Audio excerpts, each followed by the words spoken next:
You're listening to Civic Media. You can tune into any of our live shows on any radio station across the state with the Civic Media app. Find us in your phone's app store and listen anytime, anywhere. This is your WXCO Daily News Roundup for Bull Falls Radio, 98.9 FM and 1230 AM in Wausau.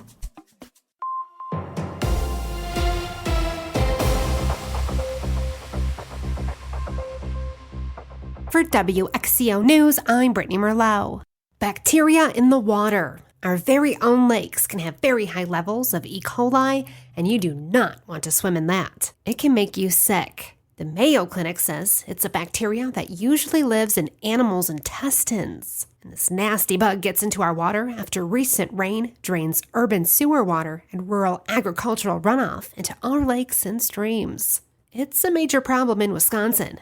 It's called cyanobacteria, or what we call blue-green algae in our freshwater systems.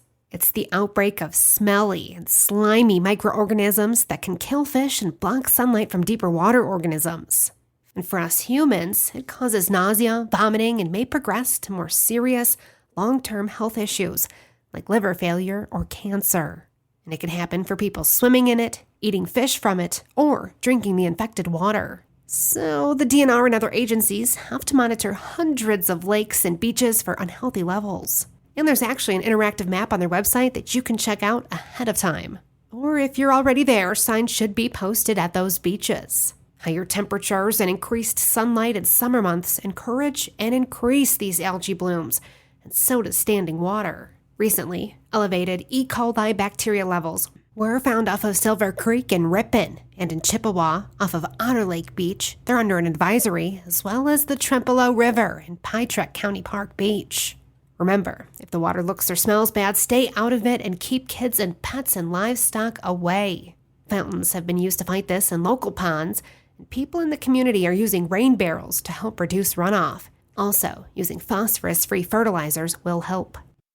We've seen a surge in ER visits for tick bites over the past week or so. The Wisconsin Department of Health Services says the number of hospital visits for ticks has doubled. And we're seeing more this year than the same time last year. Unsurprisingly, a lot of these tick bites are concentrated in the Northwoods. The best way to prevent tick bites is to wear bug spray, cover as much skin as you can with your clothes, and do tick checks after you've been in wooded areas with tall grass or brush.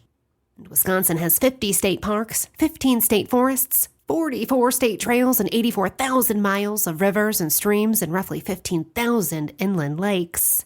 We've got a lot of little critters to worry about, and one of those is in our water, invasive species. We can definitely take steps, keep them where they're found, and prevent them from spreading further. That's Erin McFarland, a statewide Clean Boats, Clean Water educator with UWSP. We've got spiny water fleas and zebra mussel larvae that are nearly impossible to spot. Microscopic to tiny and invisible when they're first born, so not something you could see with the naked eye.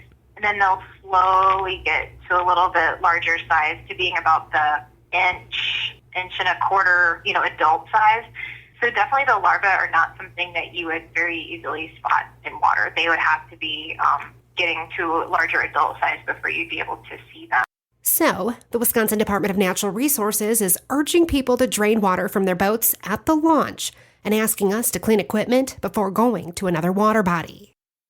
A major bridge in western Wisconsin is open again after its second emergency closure in 2 years. Here's Jimmy Kuska with more.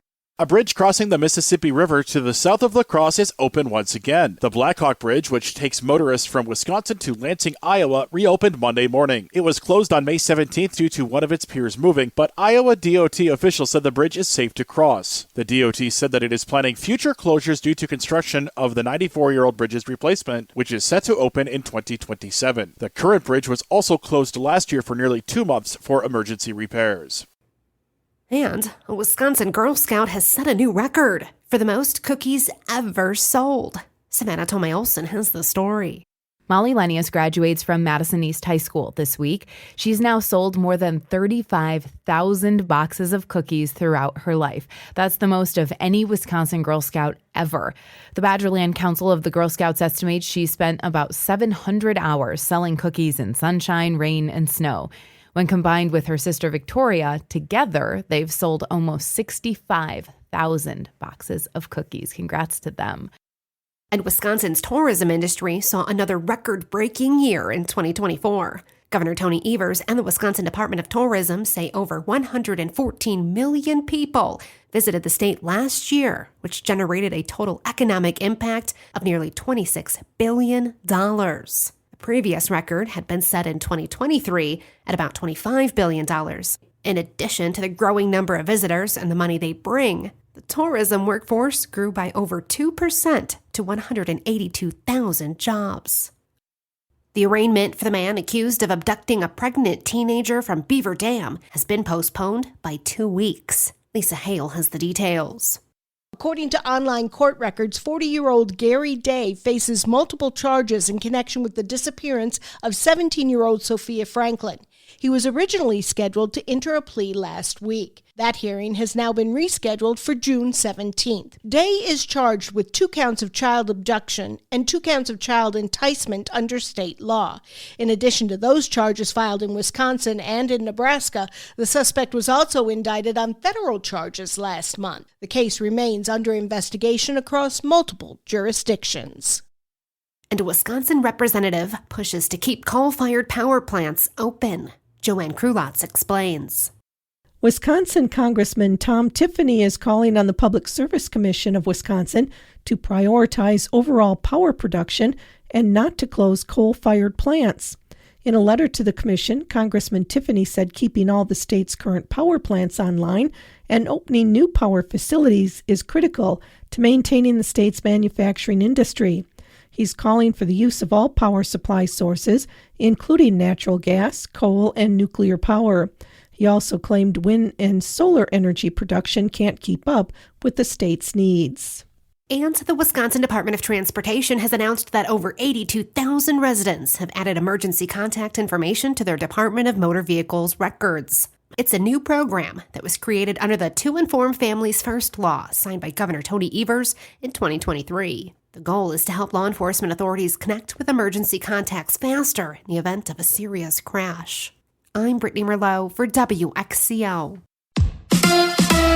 It's the Brewers and the Cardinals. Hi, I'm Mike Clemens with sports. The Brewers open a 4-game series at home against the Cardinals tonight. The Crew losing to the Braves yesterday, 6-2. Rookie pitcher Chad Patrick gave up 5 runs in 5 innings. Manager Pat Murphy. He's been so great for us. He's a rookie. He's never faced, being in that spot. So maybe that's going to be a good learning experience for him. We still have full confidence. He still got through 5. NFL Packers minicamp wrapping up. Yesterday, Jordan Love hit former Chiefs and Jets wide receiver Mecole Hardman on a 70-yard touchdown pass. NBA Finals, the Pacers beat the Thunder 116-107 to take a 2-1 lead. Tyrese Halliburton says Brad Weber, his coach from Oshkosh North High, was at the game. It's important for me at a time like this to talk to people whose opinions I respect. Coach Weber is one of those, being my high school coach. Coach Prom is in the back there, my college coach. I've had many conversations with those guys.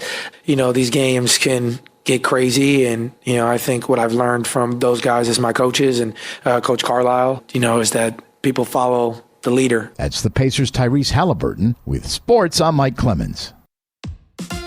On your entertainment beat, I'm Pete Schwaba. Networks sure know how to milk a goodbye. Former Wheel of Fortune host Pat Sajak retired in 2023 after much pomp and circumstance. Now there is an equal amount of ceremony as he steps down from Celebrity Wheel of Fortune after 5 seasons. Sajak is fine, but his retirement has reached epic ridiculousness, with some fans shedding tears. Sajak is affable enough, but he didn't split the atom. It's a game show, and maybe the easiest one ever. The entertainment world has already lost one musical genius this week in Sly Stone, and now another has passed away. Brian Wilson has died at the age of 82. Wilson co-founded the Beach Boys with his brothers Carl and Dennis and cousin Mike Love in Hawthorne, California. The band created such hits as Good Vibrations, When I Grow Up to Be a Man, and God Only Knows. It's supposed to cool off and rain this weekend, so we should probably all fire up Pet Sounds to celebrate summer and sunshine. Rest in peace, Brian Wilson.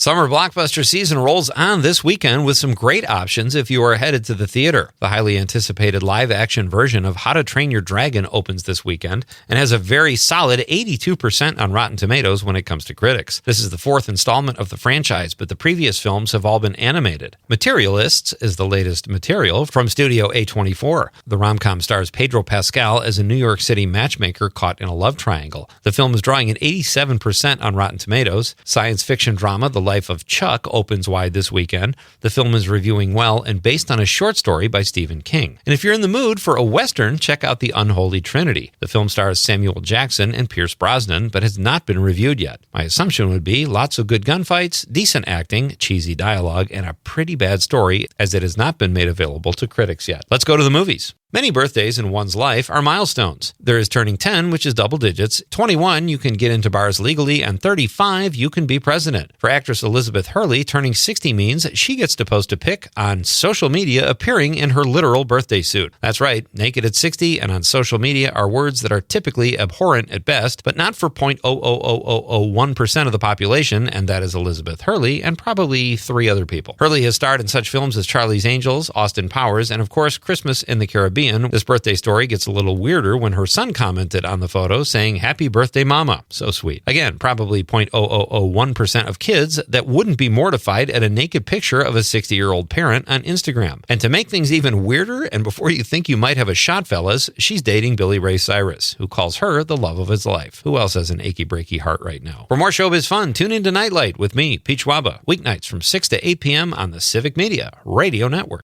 Some sunshine this morning, more cloud cover a little later this afternoon, and there will be more of that smoky haze from those Canadian wildfires. Our high today, 72. Tonight, scattered thunderstorms with a low of 52. Tomorrow will be cooler with scattered thunderstorms with highs in the mid to upper 60s. I'm meteorologist Sean Cable. Currently, it is 60. That's your WXCO Daily News Roundup from Civic Media. Subscribe to this podcast on Spotify, Apple, or wherever you find your podcasts. Find more news at bullfallsradio.com. The national news cycle never stops, but it can be hard to find news about your local community. Civic Media is dedicated to providing quality local and state news coverage across Wisconsin. With the Civic Media app, you can get notifications about local stories that matter to you and your community. Find the free Civic Media app in your phone's app store and choose notifications from the menu to tell us what kind of news you want to hear about.